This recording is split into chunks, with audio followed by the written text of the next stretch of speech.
ada orang yang meninggal tapi masih memiliki hutang. Rasulullah, apakah dia memiliki hutang? Ya Rasulullah, kalau gitu sholatkanlah oleh kalian. Rasulullah tidak mau menyolatkan orang yang berhutang.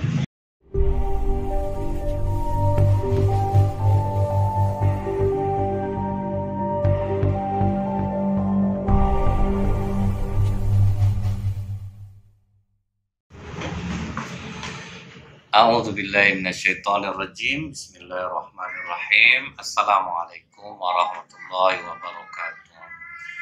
Innal hamdalillah nahmaduhu wa nasta'inu wa nastaghfiruh wa na'udzu billahi min shururi anfusina wa min sayyiati a'malina. May yahdihillahu fala mudilla lahu wa may yudlil fala hadiya lahu. Asyhadu an la ilaha illallah wahdahu la syarikalah wa asyhadu anna Muhammadan abduhu wa rasuluh. Allahumma sholli wa sallim wa barik ala hadzal nabiyil karim wa ala alihi wa sahbihi ajmain. Kaum muslimin muslimat di mana saja berada, yang semoga kita semua senantiasa dirahmati oleh Allah. Bersyukur kita kepada Allah dengan mengucapkan alhamdulillahirabbil alamin. Allah masih memberikan kekuatan iman untuk mau mendengarkan kajian-kajian ilmu agama.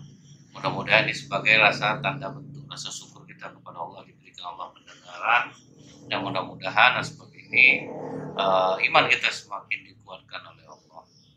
Bersolawat kita kepada Rasulullah Sallallahu Alaihi Wasallam dengan ucapan Allahumma sholli ala Muhammad wa ala alihi wasallim.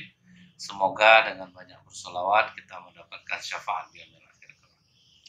Masalah yang sering terjadi nih di antara kita bermasyarakat, berteman adalah hutang piutang. Jangan kita anggap hutang itu sesuatu yang sepele, karena ini sangat berbahaya apabila kita abaikan. Kadang lebih galakan orang yang yang berutang daripada yang punya uang. Itu yang banyak kejadian. Nah, ini Islam ngatur nih bahwa hutang itu mesti dibayar.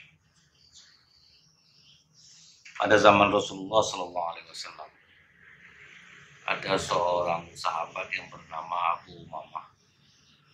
Dia ini orang Ansor, terus lama di dalam masjid, gelisah, menung. Nah, melihat sahabat seperti ini, Rasulullah mendekati. Jadi ini yang diajarkan Rasulullah untuk kita peka terhadap perubahan orang lain. Jadi kalau melihat orang termenung, gelisah, teman kita, orang kita kenal, orang kita dekat, samperin. Kemudian tanya apa masalah dia. Jadi Rasulullah bertanya kepada Abu Umamah ini, wahai sahabat, mengapa engkau tetap berada di dalam masjid ini sementara sekarang ini bukan waktunya sholat? Jadi terlihat para sahabat tuh kalau banyak masalah tuh justru lama duduk di masjid. Kalau kita kan di kafe, duduk, nongkrong, menung, main HP. Nah, jadi ini kita harus kembali lagi di para sahabat Rasulullah itu, kalau ada masalah melamun itu di masjid. Jadi mudah-mudahan kita bisa niru nih ya. Jadi ajaran yang dari sedikit hadis ini, yang pertama itu peka terhadap orang lain. Orang lain melamun, kita mesti samperin, kita mesti tanya. Yang kedua, kalau ada masalah itu banyak-banyak duduk di masjid, jangan di kafe. Duit habis, kopi habis, masalah tetap nambah. Nah, ketika ditanya Rasulullah ini, awalnya dia tidak menjawab. Setelah itu dia menarik nafas yang panjang. Apa kata Umamah menjelaskan? Ya Rasulullah, aku ini sedang cemas karena aku banyak hutang yang melilit aku. Mendengar jawaban itu Rasulullah tertegun. Maksud didengar betul ya Rasulullah. Tertegunnya nih, kok memang payah kali hidupnya. Nah, ternyata benar keadaan Madinah saat itu belum begitu baik dalam urusan bisnis, sehingga banyak orang meminjam uang untuk sekedar memenuhi kebutuhannya sehari-hari. Jadi sahabat dulu, nah ini kalau meminjam uang itu betul-betul untuk kebutuhan hidup sehari-hari. Ini meminjam untuk gaya hidup, itu kadang kita itu telah kena. Ada pada diri, gaji kecil, keinginan besar, pengen motor baru, pengen handphone baru. Nah, para sahabat dulu kalau berutang itu betul-betul jelas itu untuk kebutuhan hidup. Misal untuk kebutuhan bisnis, betul-betul untuk kebutuhan bisnis. Orang sekarang kan banyak untuk menipu diri, berutang untuk kemewahan dirinya, sehingga dia berutang dan dia mengalami kesulitan. Kemudian kata Rasulullah, maukah engkau kuajari doa yang ketika engkau ucapkan dengan sungguh-sungguh Allah akan meniadakan kecemasanmu, membuat utangmu terbayar. Nah di sini ada lagi nih solusi dikasih Rasulullah, bukan bantuan uang dikasih dia, amalan yang dikasih oleh Rasulullah. Jadi jangan kita buru-buru, yaudah nanti aku tolong, kan, suruh dia amalan. Tapi kan dia udah kepepet, dibuat dia tambah yakin kepada Allah. Jadi Rasulullah ngajarin, bukan berarti Rasulullah nggak bisa bantu. Ini kan bisa aja Rasulullah panggil sahabat yang kayak ini, kalian tolong. Rasulullah nggak mau seperti itu. Rasulullah ingin para sahabat itu andalin Allah dalam segala hal. Jadi jangan main kasih, udah nanti saya tolong, kamu aman aja. Dikasih dia amalan. Nah, dia pun berdoa. Doa ini yang diajarkan oleh Rasulullah, dan kita baca kata Rasulullah, manakala engkau memasuki waktu pagi dan petang. Jadi ini tadi utang untuk apa? Untuk kebutuhan hidup, utang yang jelas, bukan untuk kemewahan. Kalau kau masuk pagi dan petang, bacalah Allahumma inni a'udzubika minal hammi wal hazani. Ya Allah, aku berlindung kepadamu dari kegelisahan dan rasa sedih. Ini ada di buku zikir pagi dan petang. Kemudian wa'udzubika minal ajzi wal kasal. Aku berlindung kepadamu dari sifat lemah dan kemalasan. Wa'udzubika minal jubni wal bukhl. Aku berlindung kepadamu dari sifat pengecut dan kikir. Barulah yang terakhir itu wa'udzubika min ghalabati daini wa qahri rijal. Dan aku berlindung kepadamu dari beban hutang dan penindasan orang. Nah, inilah doa diajarkan oleh Rasulullah untuk orang-orang yang berutang kesulitan bayar. Tapi ingat, utang untuk kebutuhan hidup, bukan pinjaman online. Nah, ini kadang kita kan banyak sekarang ini asal aja nih, cair duit pinjaman online, akhirnya terpeki dihubunginya semua kawan-kawan kita, kontak-kontak kita semua ada. Karena ketika kita ngaplikasi itu kan izinkan kontak, izinkan apa, itu di situ dapatlah nomor-nomor kita semua, dapat nomor kawan, dan baru aja nunggak langsung besar biayanya. Hati-hati, jangan dibutuhkan gaya hidup. Sulit betul, kita andalin Allah, minta tolonglah dulu ke Allah. Kadang kita ini menganggap otak kita terlalu cerdas, sehingga kita malas kita minta tolong ke Allah nih. Jelas aja lah, sama kawan minta tolong, ada yang mau minjamin, jadi kita tuh terlalu ngandalin manusia. Itu yang membuat Allah marah. Saya pun marah ya dia nih. Itulah masalah utang nih lah. Ini tapi ini kan ya, utang untuk kebutuhan hidup, untuk jelas-jelas. Ini banyak kita ini berutang, kemudian dijanjikan, pokoknya nanti utangin saya sekian, nanti saya kasih laba sekian. Memangnya dalam perdagangan bisa kita jamin bahwa kita akan berlaba terus? Kan enggak. Nah banyak tuh orang-orang kaya nih, dia punya duit, kalau di depositnya ke bank 50 juta cuma 30.000, disaminnya ke kawan yang 50 juta, biar nanti saya kasih 3 juta 1 bulan. Nah gara-gara itu akhirnya banyak juga kena jadinya nih, karena mengharapkan keuntungan dunia yang tidak masuk akal gitu. Yang jelas-jelas saja, misalnya kayak usahanya apa, itu yang dikatakan sistem mudharabah. Kita punya modal, orang punya skill, kita tanamkan ke dia, terus dia berusaha, kita pun ikut memantaunya. Bila ada laba kita bagi hasil, bila rugi sama-sama rugi. Nah itu yang Islami, jelas-jelas usahanya. Kalau rugi ya udah, kita nggak nuntut berapa uang kita masuk di sana. Kalau kebanyakan kan gitu, orang nih rugi, malah yang punya uang tetap nagih gitu. Nah, Nah, cuma kebanyakan nggak ada yang ikut andil. Dia nggak tahu usaha orang itu apa, tanamin duit. Habis itu nanti kena, baru nyalahin, ya Allah kenapa kau berikan aku cobaan seperti ini. Padahal kita yang salah. Kita tuh yang ingin duniawi dan nggak masuk akal angkanya pun kita mau. Nah, ini paling banyak nih orang-orang sholat pun banyak melakukan. Jadi ini doanya sehingga Abu Umamah mengatakan perlahan-lahan utangku akhirnya terbayar. Maksudnya itu dengan cara apa? Allah kasih dia peluang-peluang usaha untuk bisa membayar utang. Bukan berarti habis dia berdoa itu tiba-tiba utangnya lunas, bukan. Tapi Allah berikan cara untuk dia bisa melunasi utang. Sejak itulah dia semangat, dia berterima kasih kepada Rasulullah. Jadi doa orang dikasih jangan langsung suruh sini uang, gak usah mikirlah nih uang. Suruh dia doa. Jadi wah mana bisa Ustaz, dia udah kepepet betul. Nggak suruh dia doa, minta tolong ke Allah supaya dia kenal Allah, supaya dia makin kuat keimanannya kepada Allah. Nah, kalau kita lihat nih, hukum utang piutang dalam Islam dibolehkan. Kita lihat surah Al-Baqarah 245. Apa kata Allah? Siapakah yang mau memberikan pinjaman kepada Allah? Jadi kalau kita nolong orang itu, sama kita dengan meminjamkan kepada Allah. Kita pinjamin orang uang, orang sedang kepepet, butuh, berarti kita sama dengan meminjamkan ke Allah. Kalau udah meminjamkan ke Allah, nilainya pahala. Makanya kalau kita mengutangkan uang, setiap hari kita akan mendapatkan pahala sebanyak yang kita utangkan sampai orang itu mampu membayar. Pinjaman yang baik, maka Allah akan melipatkan ganda pembayarannya kepadanya. Jadi justru kita ngasih utang itu, makanya kata ulama, meminjamkan uang kepada orang pahalanya lebih besar daripada sedekah, karena kita mendapatkan pahala setiap harinya sampai mereka bisa membayar.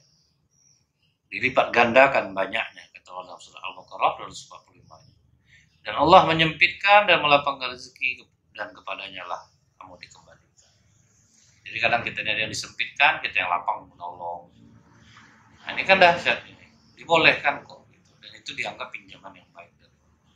Nah, dengan syarat tadi apa? Pinjaman bukan untuk gaya hidup, tapi memang untuk kebutuhan hidup atau bisnis yang jelas. Kemudian apa lagi? Kalau kita mengutangkan uang ke orang itu mesti uang yang halal, bukan uang yang haram. Dan yang berikutnya apa? Kalau kita menghutangi uang ke orang, jangan diungkit-ungkit. Ini asal nampak dia. Enak hidupnya sekarang kan? Tahu kalian enggak apa? Aku yang nolong dia. Ayah dia datang ke rumah aku, dia nangis, dia guling-guling tuh, pinjam duit, aku pinjam mana jelek. Dia senang dia sekarang. Piutang udah dibayar. Macam jadi kadang kalau terdengar sama orang itu pasti dia tersinggung hati ya. Makanya jangan diungkit-ungkit. Nah, kalau orang punya utang sama kita, dia udah berhasil atau belum bisa mengembalikan, jangan sampai kita menjelekkan dia ke orang. Kemudian kita meminjamkan itu dengan niat mencari ridho Allah supaya digunakan dengan cara yang benar. Nah, itu ya. Kita meminjamkan uang, kadang kan dia berbohong. Alasan suaminya sakit, anaknya sakit, sebetulnya untuk memenuhi kebutuhan hidupnya, atau dia rupanya udah banyak, di sini modusnya begitu, sini modusnya begitu, sini modusnya begitu, jadi pinjam ke sini, bayarin ke sini, pinjam ke sini, itu terus gaya yang gak selesai-selesai. Nah, jadi makanya kadang orang akhirnya minjamnya kasar, menagihnya kasar, wajar-wajar aja, karena dia memang dicap memodusin uang yang dia pinjam. Nah, ini yang bahaya. Jadi tidak selamanya orang mengungkit peminjaman dia itu salah. Kalau misal orang yang dipinjam brengsek, ya wajar aja orang kadang akhirnya menagihnya sambil buat status kadang kan. Status. Bayarlah utang kau, awas kau di akhirat nanti kau cari aku. Itu jadi. Kemudian yang berikutnya kalau kita ngutangin uang ke orang nih, nah, jangan minta kelebihan. Tapi orang tuh ngasih itu terserah dia. Tapi jangan kita minta kelebihan. Kalau memang mau usaha ya udah kita join. Yang seperti saya katakan tadi. Ini bahayanya nih. Di zaman Rasulullah SAW. Jadi ada orang yang meninggal. Tapi tapi masih memiliki hutang. Rasulullah, apakah dia memiliki hutang? Ya Rasulullah. Kalau gitu sholatkanlah oleh kalian. Rasulullah tidak mau menyolatkan orang yang berhutang. Sampai ada sahabat mengatakan, aku yang menjamin hutangnya Rasulullah. Baru Rasulullah mau menyolatkan. Ini kan pukulan nih bagi kita nih, hati-hati. Rasulullah nggak suka. Gitu. Orang yang hutang itu nggak bayar. Orang hutang nggak bayar itu Rasulullah marah. Gitu. Berarti kalau Rasulullah berarti Allah juga marah. Gitu. Jadi nggak hati-hati itu, ini yang berutang berapa orang nih yang sedang dengar. Bayarlah tuh. Nah, ya kan sampai jadi sholat ke Rasulullah jenazah orang yang tidak berutang, kalau orang lain disuruh Rasulullah sholat. Tapi ini kan hinaan sebetulnya, pukulan lah. Tapi Rasulullah tidak mau menyolatkannya. Bahkan mati syahid pun kita, ini masih berutang, tetap tidak akan diampuni oleh Allah. Apa kata Rasulullah dalam sebuah hadis? Semua dosa orang yang mati syahid akan diampuni kecuali utang. Jadi dosa diampuni, utangnya masih gantung nih. Jadi harus dibayar. Di zaman Khalifah Abu Bakar Siddiq ada yang mati syahid. Akhirnya dia datang ke mimpi Abu Bakar Siddiq mengatakan baju besinya itu ada, tolong dijual. Uangnya bayarin utang saya ke orang Yahudi. Nah, ke orang yang beda agama aja yang utang tetap utang. Akhirnya disampaikan oleh Abu Bakar kepada yang lain, dicari baju besinya ketemu, kemudian dijual, dibayarkan utangnya kepada orang Yahudi. Dan ternyata memang dia berutang. Nah ini maka kata Abu Bakar, orang yang berwasiat setelah meninggal, nah inilah dia.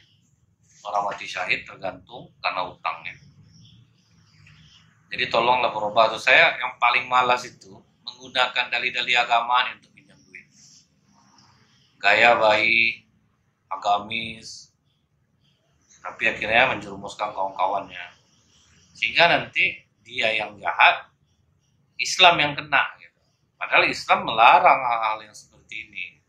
Banyak tuh yang belagak baik, kemudian berpakaian agamis baik laki-laki dan perempuan, pinjam uang sini nggak bayar, pinjam uang sini janjiin, pinjam uang sini akhirnya nggak bayar gitu. Nah ini orang seperti ini takutnya gini, Allah sudah cabut rasa malu. Rata-rata dia orangnya nggak merasa loh. Karena apa? Qatamallahu ala qulubihim. Takutnya Allah sudah mencap hatinya. Sehingga Allah angkat rasa malu, telinga itu nggak mendengar. Masih merasa benar juga. Di sini tipu, tapi merasa baik juga. Atau orang bilang kok dari hati betul, tak ngomongnya kena ya. Nah, banyak kan orang yang melapor, itu masalah. Ya kayak di Pekanbaru ini aja lah, bentuk baik. Gitu, kan. Akhirnya ngerjain orang. Gabung di komunitas muslimah, tapi akhirnya ngerjain orang, itu yang nggak bagus itu.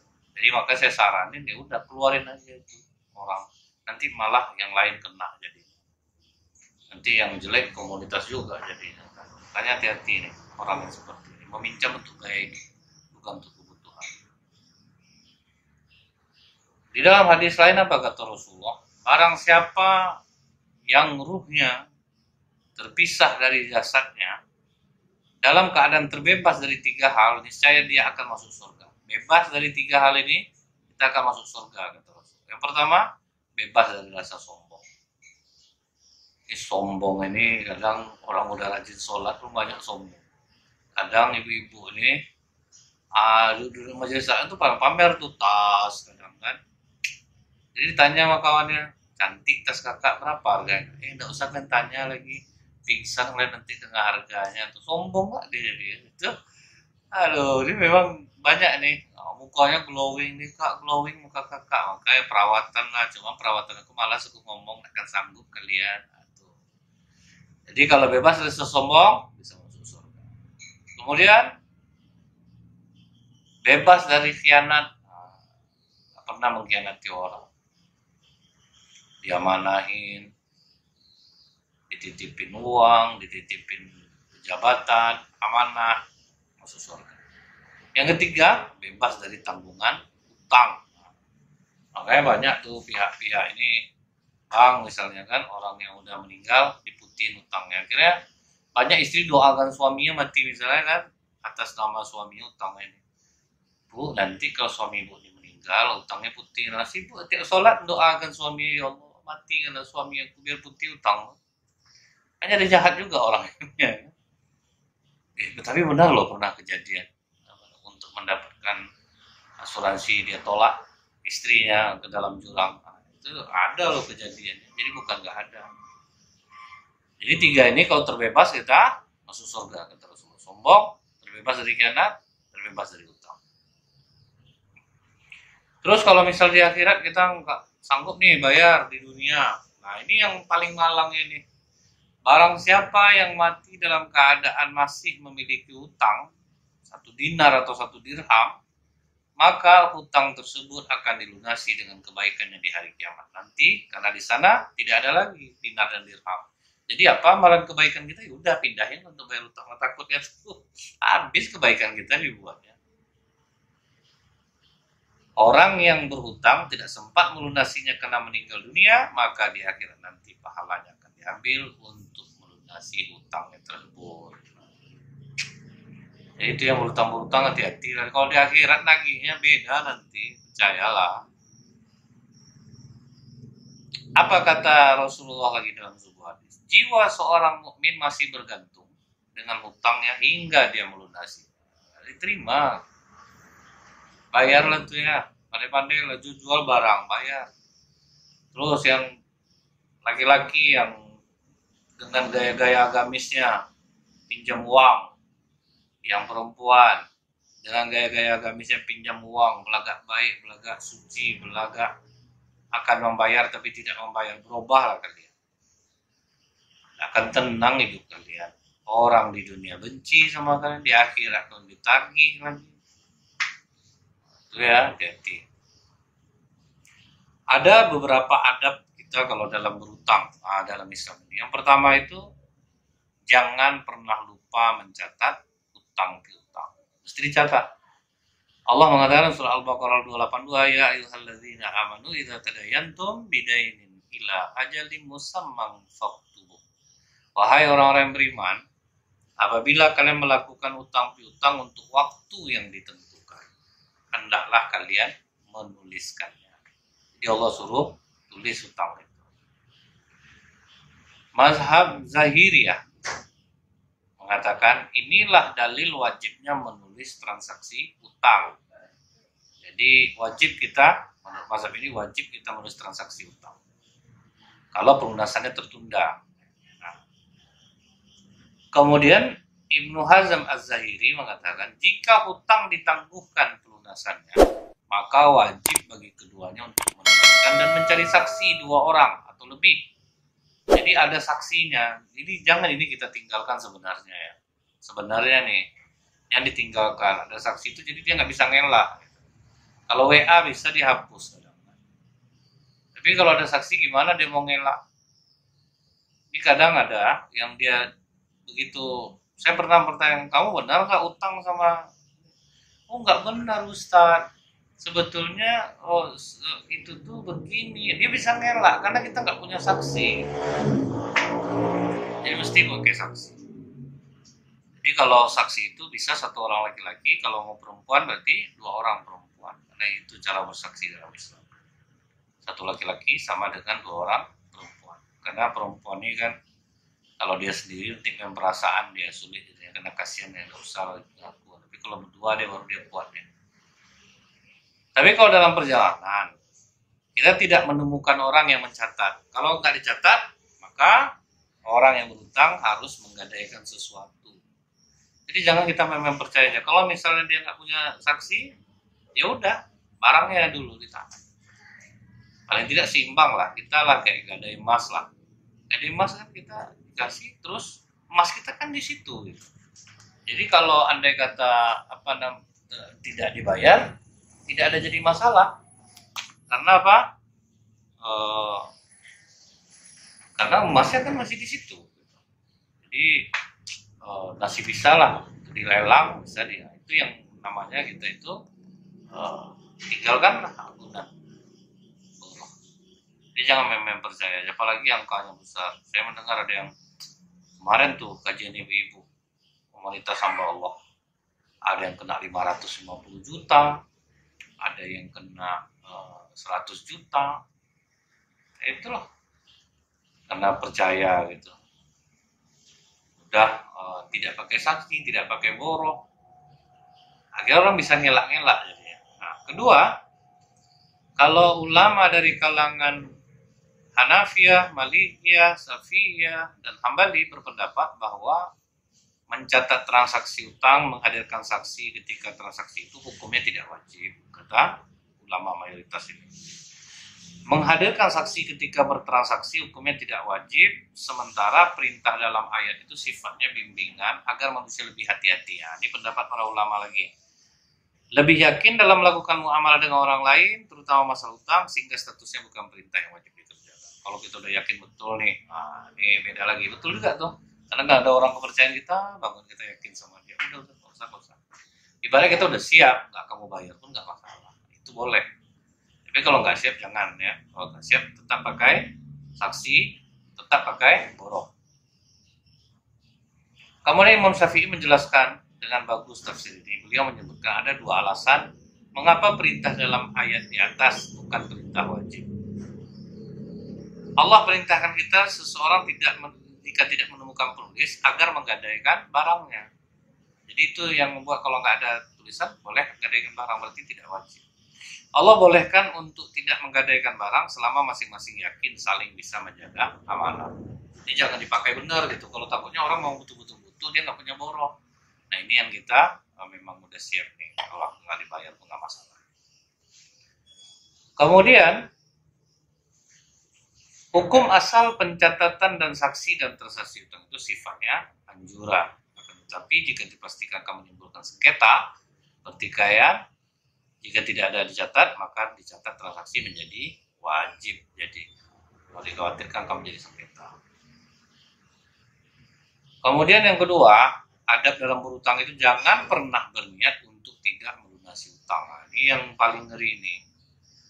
Apa kata Rasulullah? Siapa saja yang berutang, sedang ia berniat tidak melunasi utangnya, maka ia akan bertemu Allah sebagai seorang pencuri. Tetap dihukumnya jadi pencuri. Bukan minjam uang lagi, udah dianggap pencuri. Nah kalau pencuri, di dunia ini potong tangan kan. Orang seperti ini, kata Al-Munawi, akan dikumpulkan bersama golongan pencuri dan akan diberi balasan sesuai dengan orang yang mencuri nanti di akhirat. Dalam hadis, barang siapa yang mengambil harta manusia lalu dia berniat ingin menghancurkannya, maka Allah juga akan menghancurkan. Ini maksudnya mencuri tadi. Hati-hati nih. Karena kalau kita lihat dalam surah Al-Maidah ayat 38, ini dikata Allah, wasariku wasariqatu faqta'u aydiyahuma jazaa'an bima kasabana kalam minallahi wallahu azizun hakim. Laki-laki yang mencuri dan perempuan yang mencuri, potonglah tangan keduanya sebagai pembalasan bagi apa yang mereka kerjakan dan sebagai siksaan dari Allah. Dan Allah Maha Perkasa lagi Maha Bijaksana. Apalagi kata Rasulullah, Allah melaknat pencuri sebutir telur. Sebutir telur aja dilaknat oleh Allah. Lalu di luar itu dipotong tangannya karena dia mencuri tali. Maksudnya oke lah, dia sudah mencuri telur, akhirnya candu, terus mencuri. Makanya dipotong akhirnya tangannya karena dia berkelanjutan mencurinya. Jadi sebutir telur aja udah dihitung. Gimana tuh ya orang yang korupsi, orang yang curi sepeda motor, ya Allah ya Rob. Sebutir telur aja dihitung, seutas tali aja dihitung. Aduh, gila nih. Ngeri nih kalau orang berani melakukan ini, udah parah deh. Barang yang dicuri nilainya kecil, apa kata Rasulullah, pencuri tidak dipotong tangannya kecuali barang yang dicuri senilai 1/4 dinar atau lebih. 1 dinar 3.594. 1/4 masih sedikit loh itu. Berapa? Sekitar 600 ribu aja udah kenal. 1/4 dinar aja kena. Nah, ini orang curi 600, orang curi 6 miliar kayak mana tuh? Ajur. Mungkin berkeping-keping tangannya kena cencang. Bukan dipotong lagi, cencang-cencang. Kemudian tidak dipotong tangan pencuri bila mencuri kurma yang tergantung. Maksudnya memang tidak dijaga, bukan untuk ditanam.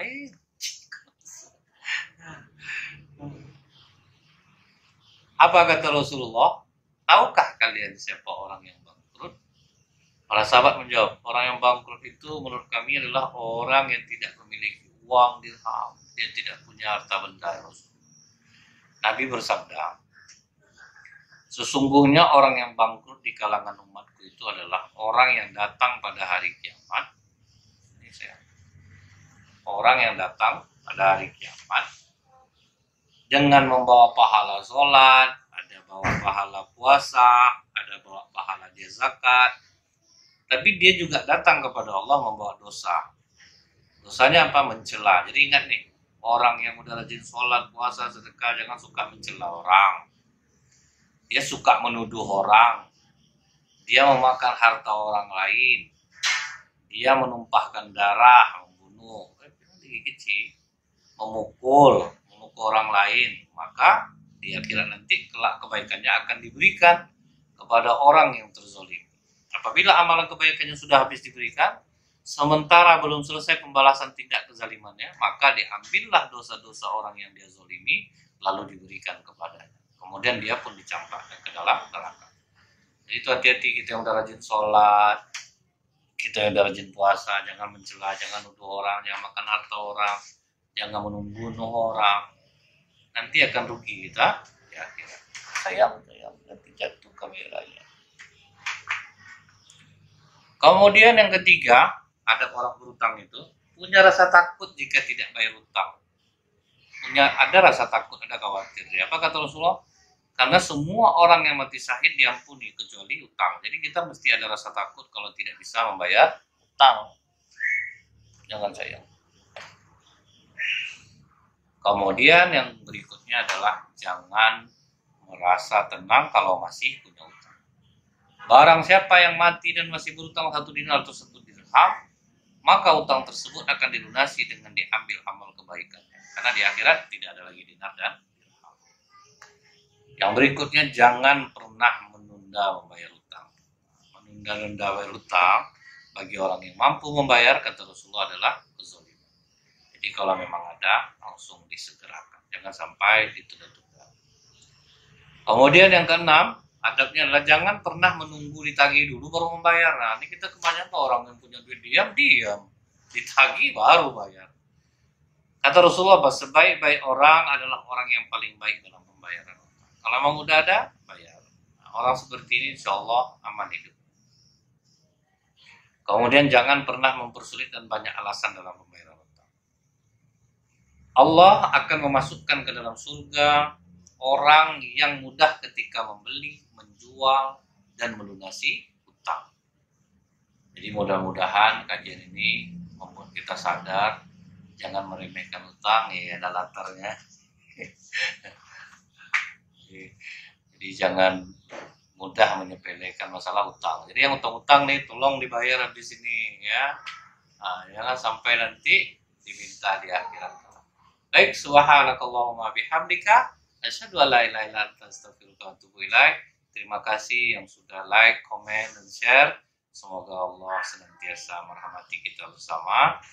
Dan mudah-mudahan kita dibebaskan Allah dari musibah yang sedang menimpa negeri kita. Assalamualaikum warahmatullahi wabarakatuh.